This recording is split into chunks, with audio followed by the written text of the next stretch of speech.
The solid measure for an ick is that if you, as the candidate, walked in, leaned back, kicked your feet up on the table with your hands behind your head and said, "Why should I choose your company?"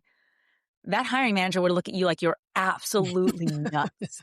And we should have that same standard for hiring managers. If it's Yep. weird if you as a candidate would have done that, then what was that person thinking? Yep. You know? That, Yeah. my friends, is the golden rule of interviewing, right? If it would feel weird if a candidate did it to you, don't do it to them. Welcome to Don't Tell Me About Yourself, the podcast where old school hiring meets a modern reality check. I'm Lorna Erickson. And I'm Victoria Gates, and we're the co-founders of Expert Interviewers. Between the two of us, we've got 40 years of hiring experience. We've studied interviewing techniques. We've trained thousands of people globally to stop making the same mistakes over and over again. And we've got 340,000 people following us online because apparently everyone has a story about a bad interview. You know the ones. The illegal questions, the 45-minute monologues, showing up late with no apology. So every week, we're tackling the biggest subjects in hiring. We bring real stories, real data, and real talk about how to make interviews actually work for everyone. Because great hiring isn't luck, it's a practice skill. So whether you hire, apply, or just love a good interview train wreck, the show is for you. And today, we're unpacking interview icks, the phrases, behaviors, and process red flags that make candidates instantly cringe, and quietly making hiring teams lose out on great talent. And a positive experience actually does matter because it makes candidates 38% more likely to accept an offer. So yeah, how you show up matters, huh? Okay, so before we get specific, let's zoom out because interview icks aren't just one thing. So there are 4 different kinds of icks that we're going to break down.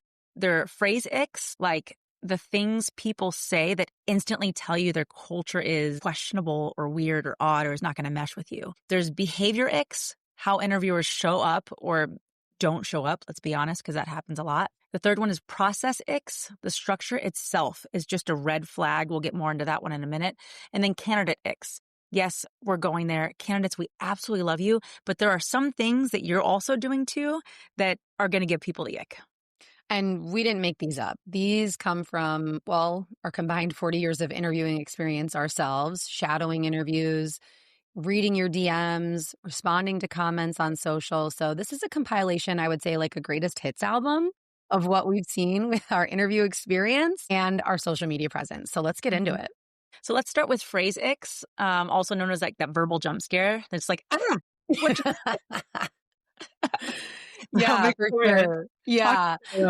There's so many classic ones that come to mind when I think about these verbal ones. Like we see them in many places. These jump scares can be spoken out of the mouth of the interviewer or written in the email that's preparing you. They can be in the job description. Like a lot of times these like in your face icks are just a number of different ways they can come at you. So I feel like oftentimes it comes when people are trying to describe the job and they're just doing it in such a cliche form. It's just what they've always heard and how they were described the job and the company in this way. So then they're just kind of regurgitating that information and it's not going to land well.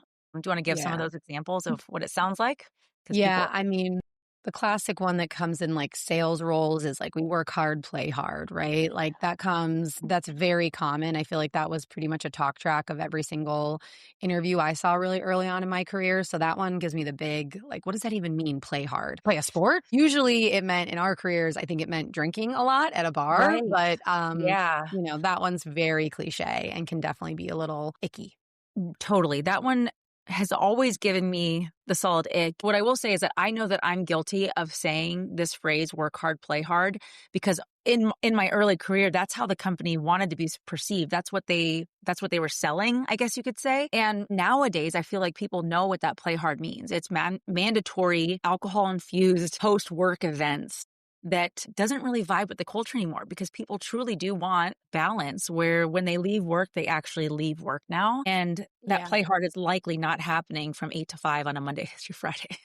Right. I think the intent is to show like we're fun, we're cool. Most of these things, I don't think people are setting out with bad intentions, but they definitely give big red flags. The other one that comes to my mind is we need someone who can wear a lot of hats or like a jack of all trades, right?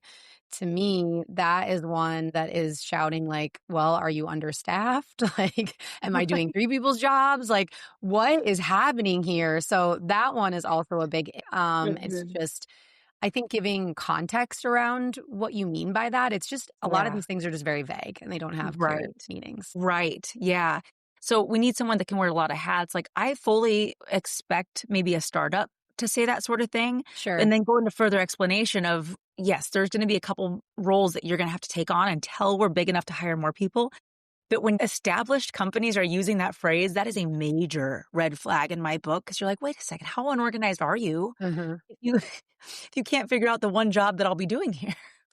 Right. Oh gosh. Well, another one too is when they minimize like compensation, like money isn't everything. Okay, we're just going to live in la la land and pretend like people don't care about how they have to pay their bills and how Right. they're going to survive.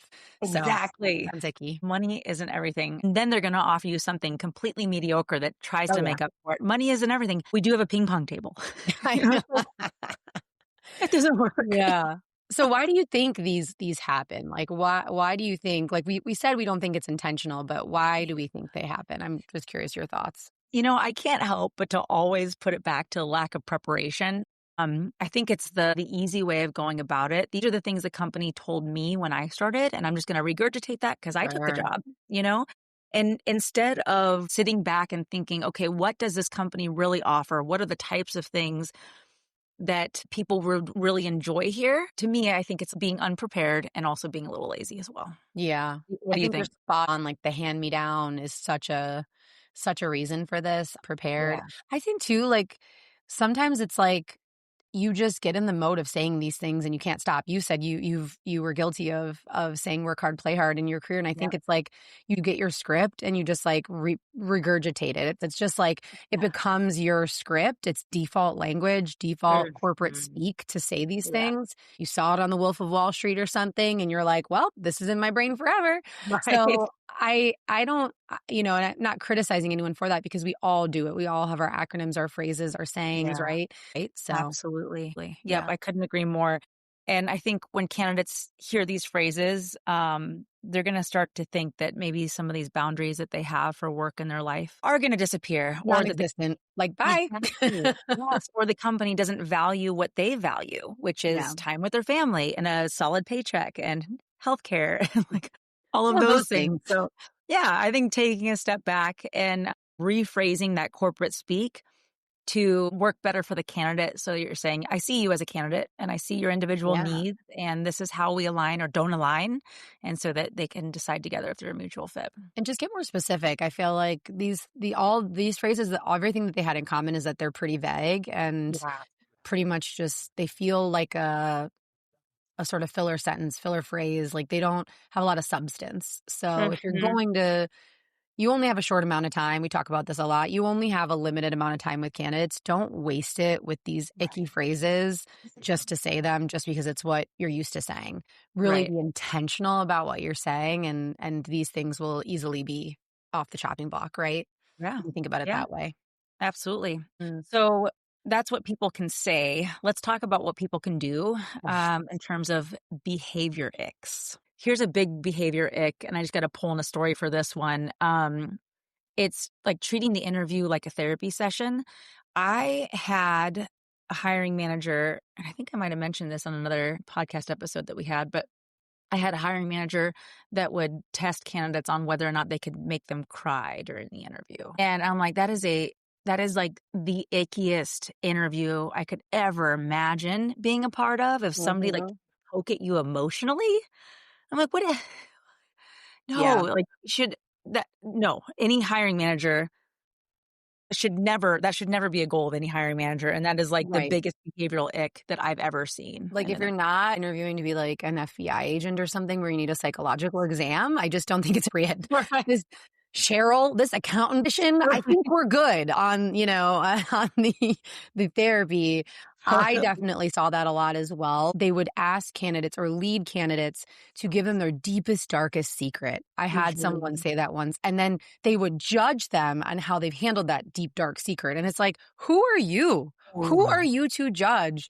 And also, like, it's very personal. And so we'd have some candidates that would not share much or share very Right. minimal. And then it's Yeah. like, well, it just doesn't make Right. any sense. It's not, Yeah. it just Yeah. doesn't. So Yeah. leave And that to the therapist office, please. 100%. Yeah. I guarantee 99% of those people that are trying to ask those questions don't have a doctorate in any kind of Right. They're the psychology, ones that aren't in psychiatry. therapy. Yeah, exactly. They need the therapy. Yeah. Yeah.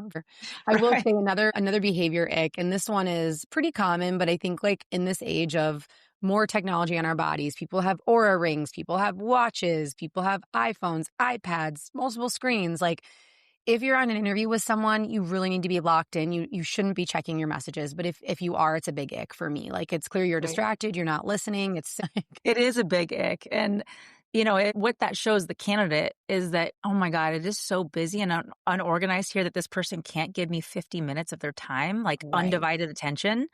It's like, that's really scary. Like stuff is on fire. There is a dumpster fire on the other side of this door. And I'm like, do I want to jump into that dumpster fire? So Yeah. what kind of message is that sending the candidate? It's a scary one, really. 100%. a Yeah. 100%. Hmm. So we talked about like checking your phone, and that's like a behavior you do, but your body language is also an indication and a behavior. And so eye contact is important. I think just anytime you have your body language is signaling that you're not interested or you're not present. I had someone in my personal story interview me, and I wish I could do it fully for you in this podcast, but I can't. But picture this, you walk into a conference room. You're in a suit. You're super nervous, right? You sit down, arms on the desk. You've got your notes in your notebook in front of you, your resume in front of you, and you're like this, just like prim and proper. And someone rolls in and they sit down in a chair, and it's one of those, office chairs that kind of will lean back, and they sit down, they lean back. It's a 8 foot, 10 foot, conference room Yeah. table, and they sit across from you. They put their feet on the desk. They lean back and put their arms over their head. And the first thing out of their mouth is, "So why should I hire you?" Mm. Like fiction we can Mm. talk about later, but like just that Right. body language and how that 100%. was set up, it's just instantly I tensed. Instantly I felt power dynamic, and it was just icky, icky, icky. Yes, yes. The solid measure for an ick is that if you, as the candidate, walked in, leaned back, kicked your feet up on the table with your hands behind your head and said, "Why should I choose your company?" That hiring manager would look at you like you're absolutely nuts. And we should have that same standard for hiring managers. If it's Yeah. weird if you as a candidate would have done that, then what was that person thinking? Yep. That, Yeah. my friends, is the golden rule of interviewing, right? If it would feel weird if a candidate did it to you, don't do it to them. Don't It's a do it to them. classic, It classic, is. classic.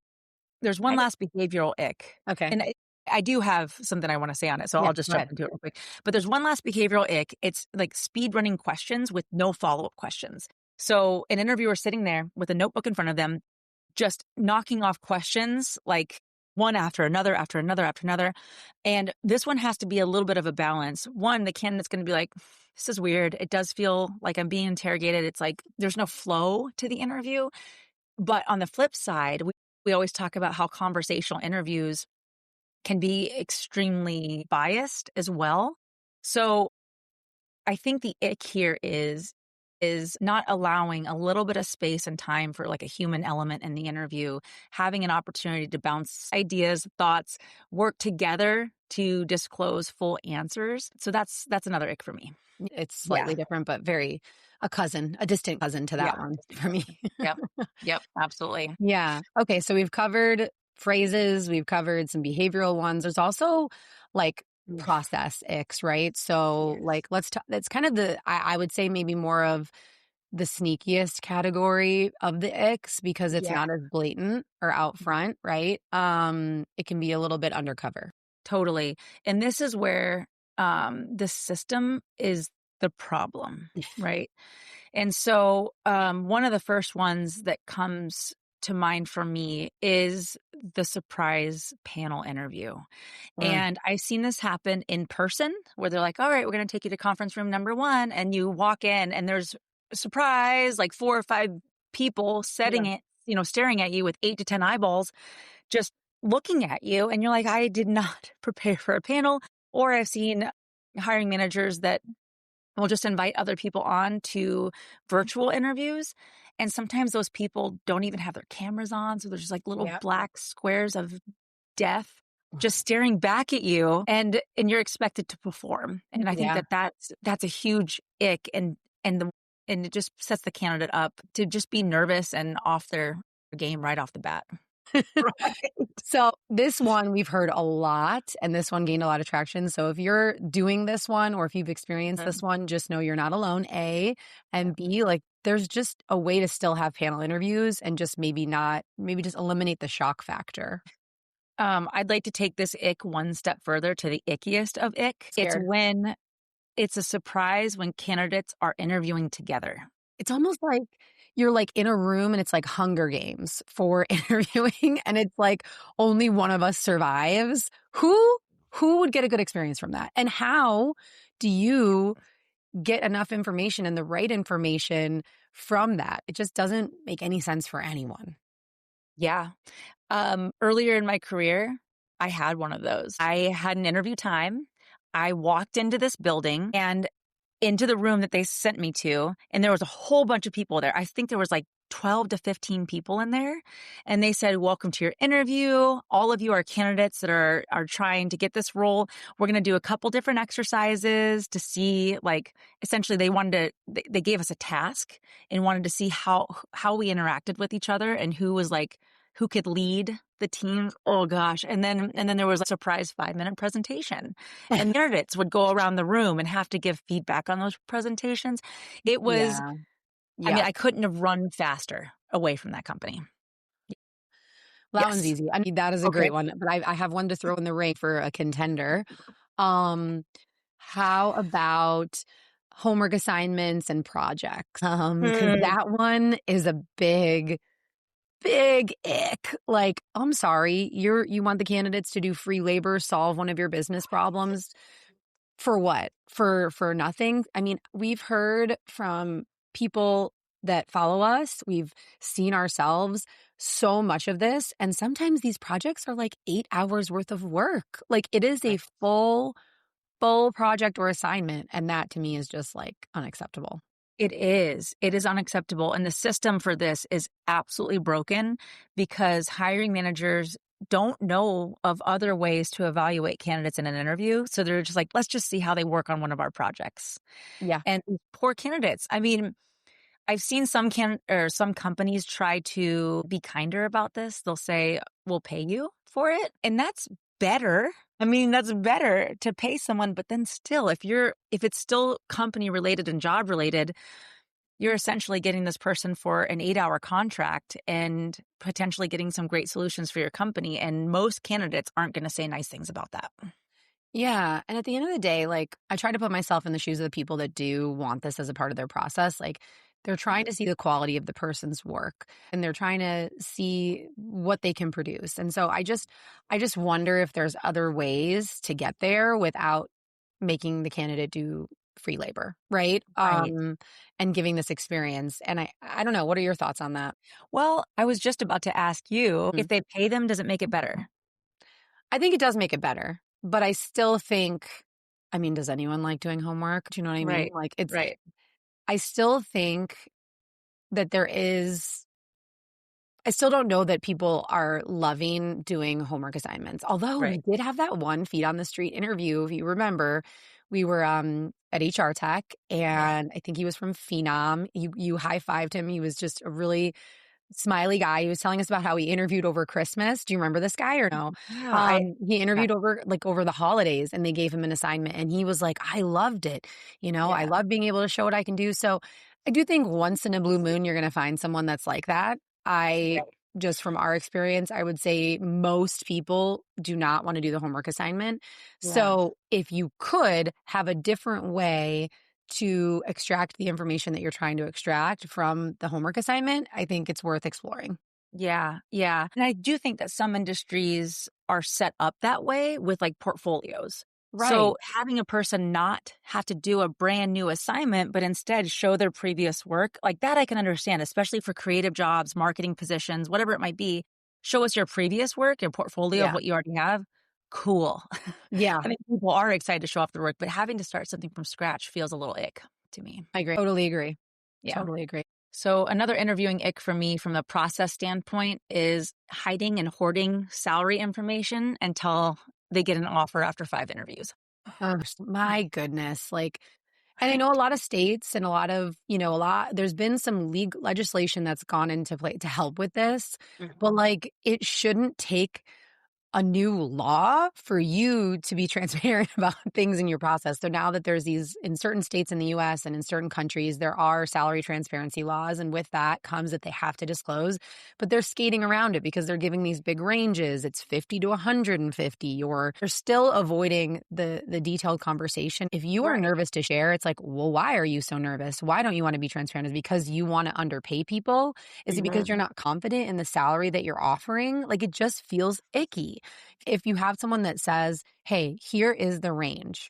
This is what the range is for this position. You don't have to say, exactly because you don't necessarily know. Maybe that comes down to a conversation when you look across the department and you see the years of experience and then you insert that person in. But like just being direct and Yeah. upfront benefits everyone, saves everyone time and headache. Yeah, hiring managers to have to spend hours of interviewing to get to the end only to have a candidate Yeah. reject your offer because it was lower than they thought. It's like that's time that you could have spent talking to the right candidate. That's time that you could have spent doing your job and work towards Yeah. projects. So Yeah. just be transparent up front. When the offer is being verbally given, that should not be the first time the candidate has heard of an idea of what the salary might be. Should not. Yes, that is the simplest solution to Yeah. the system and process aches is just no surprises. Yep. Yeah. Mhm. Absolutely.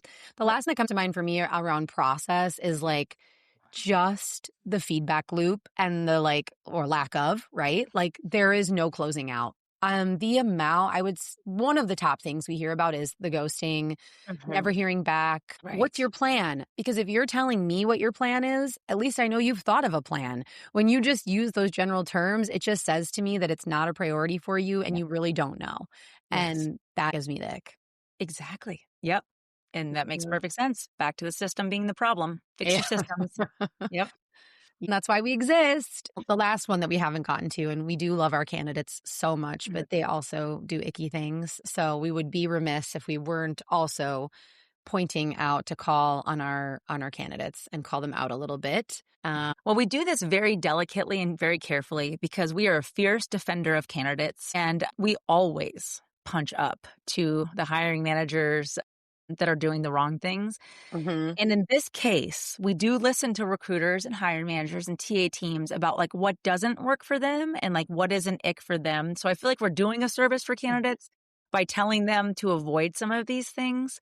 And one of them is using like scripted buzzwords instead of just relying on their actual experience. They're only using terms that they maybe saw in the job description, or they're only using terms that AI gave them about their experience. And it makes it harder for recruiters and hiring managers to differentiate their experience from other people.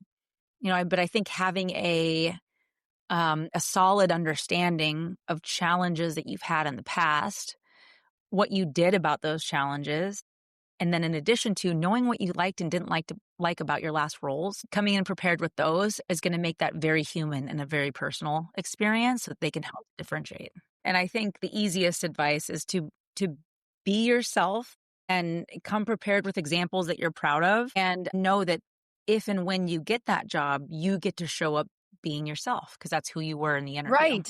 You don't have to cosplay as someone else. Yeah, yeah, and it's a delicate subject too because I know that candidates and all employees have worked for someone that they did not like, and for good reason because of toxic environments, toxic bosses, all of those things, and there is a little bit of PR that has to go into that because some of those challenging situations that you did overcome, this Yeah. boss had different management techniques than the way that I like to be managed, but here's how I approach them. Here's how I talk to them. Here's the results that we had from those conversations. It might come up, but it's just a matter of talking about your actions and what you're proud of in those situations. Yeah. Kind of the way to get around it in Well, my and mind. here's where the chat GPTs or the Claudes of the world really come into play in terms of like the difference in what you said, right? Versus if I'm a candidate and I say, oh, my last manager, they were the worst. They only cared about themselves. They just like did not give me attention. They just like did not care about my development. They were just terrible. Yeah. That sounds different than the last manager I had really just wasn't in tune with my needs and was just not showing up in the way that I needed them to. Here's how I approach them about it. Like two different worlds right there, right? So I think that first one that I said is really where the it comes in. And, I can't recommend it enough. Just speaking a situation into some type of platform like ChatGPT or Claude and seeing how it can help you shape that. This is an Right. instance where I would say a little bit of scripting or a little bit of talking points would be helpful for a candidate. You don't want to Right. overdo it, but I think getting some perspective and how do I communicate this is a big green flag, actually. Totally. Organizing your thoughts, and finding a more diplomatic way to express it. We have one more. And I think for this one, we talk about this a lot. Like when we train hiring teams, we talk about this sort of shiny star candidate, right? The candidate that dazzles you, but it's not really saying much. So the ick for me is when candidates are kind of dodging questions, right? They're not hitting them head on. They're kind of really giving fluffy, general answers, or they're just dodging them entirely and really Right. shifting the subjects. Now, those types of candidates, I mean, definitely they have appeal, right? They've got charisma, Mhm. personality, but Yeah. as a really well-trained, good interviewer, that to me is an ick for sure. Totally. Yeah. And we train hiring managers to help with this because most of the time candidates aren't doing it maliciously. They're not thinking like, I'm going to Never. dodge this on purpose. And so we train hiring managers to help with this. And I think for candidates, if you come in, you can say all those shiny buzzworthy type things, but then you have to be able to prove it with Back it up. actual, yeah, Mhm. back with real life, actual situations that you felt good about. So fine, but hopefully you have a good hiring manager that's worked with us and they can ask you the right follow-up questions to get the information and help you along in your story. Well, I think we've covered the Icks. I feel really good Yeah. about it, but we have a segment that we like to do called Dear Expert Interviewers. It's where you're going to send us your interview icks, horror stories, like, is this normal, right? Kind of thing. Mhm. Should we get to that? Yeah, let's do it. We did post on our Instagram story just asking people some of their biggest icks. And here were a couple that stood out to me that we didn't cover in today's episode. So I'll be curious your thoughts on this, Lorna. So the first one was when the interviewer asked me to review my employers, my roles, my dates, which are reflected on my resume, basically repeating. How do you feel about Yeah, that? that is an ick. I mean, this poor candidate, not only did they have to submit their resume, and then in their application process for the ATS, they had to retype all of that information in. And then they sit down for the interview, and then the interviewer says, Mm-hmm. do it again, but verbally this time. Like, Can't think of a better time. What could be better? Solid. And then the next one was when interviewers expect you to sell yourself without knowing anything about the job, right? You've just gotten there and they're just like, sell yourself. And that one happened to me in the example I gave. What do you think yeah. about that? Yeah, back to the golden rule of interviewing. Imagine a candidate coming in and Mhm. say, I want you to read my mind and all the motivators I have and the skill sets I have and tell me why I'm the perfect fit for you. Like, what? Lame. Absolutely. Yeah, those were good ones. So thanks for sending those in. We'll continue to share stories as we get them. Yeah. Those are the types of things we're going to cover. So if you have one and you want to send it to us on your own, you can send that to hello@expertinterviewers.com or just send it to us via DM. So we'll look forward to more of your stories and sharing more of them. Yeah. Today we covered phrase icks, behavior icks, process icks, and yes, even a few candidate icks. We covered them. We did Yeah. it. Don't be icky. No surprises. Don't be that interviewer. Yeah. Right, we'll see you guys next week. Next week. Bye.